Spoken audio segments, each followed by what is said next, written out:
Fala galera, seja bem-vindo à nossa aula sobre variáveis. O que são variáveis, para que elas servem, por que elas existem em programação.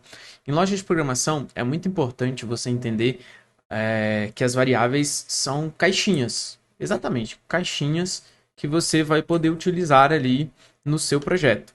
Por que caixinhas? Porque ela é um espaço reservado na memória do seu sistema para que você use enquanto o teu sistema está em execução.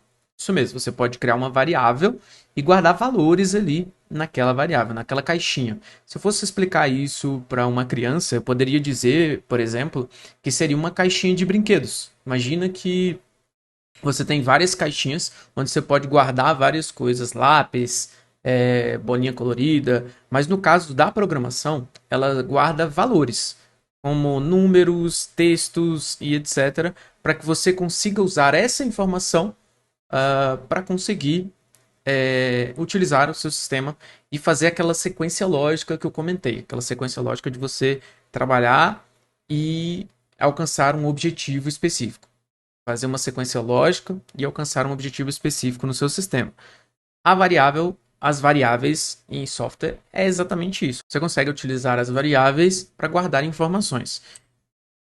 E é importante ter tipo de variável, justamente para não acontecer isso, para você pegar e tentar guardar uma variável, guardar um valor dentro de uma variável que não cabe ali. Então é muito importante que você conheça alguns tipos de variáveis.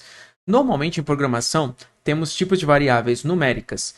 Essas do tipo numérica são variáveis que guardam valores numéricos, normalmente idade, altura, peso, quantidade de coisas e etc. Então tem contadores, a gente consegue colocar várias coisas nela, nessa variável que é do tipo numérico. E dentro do tipo numérico a gente vai ver algumas ramificações como inteiro, float e etc.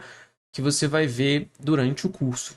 Então é muito importante que a gente entenda que variáveis ela podem guardar valores. Um deles são valores numéricos.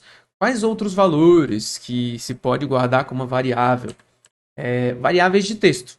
As variáveis de texto, elas são aquelas que guardam palavras ou frases, ou até um texto grande, nome, endereço, cidade. Nós podemos guardar várias coisas dentro dessas variáveis do tipo texto. A gente consegue guardar muita coisa do tipo texto nessas variáveis. E as variáveis booleanas, que normalmente são valores verdadeiro ou falso. True ou false. Então, por exemplo, a gente pode criar ali uma variável tem cachorro, se guarda o valor verdadeiro ou falso. E a gente coloca uma lógica ali na programação, se tem cachorro faz uma coisa, se não tem faz outra, e especificamente a gente consegue programar de acordo com o valor que tem naquela variável do tipo booleano. Então é muito simples. Em programação é muito importante que você conheça as variáveis, porque elas podem nos auxiliar no nosso dia a dia e com certeza, independente da linguagem de programação que você for utilizar, você vai utilizar variáveis. Então é muito importante você entender o conceito ali de variáveis. Eu vou utilizar isso no código, no dia a dia, no código mesmo, durante o curso, e você vai ver como é simples a gente utilizar a variável, beleza? Então eu te espero na minha próxima aula.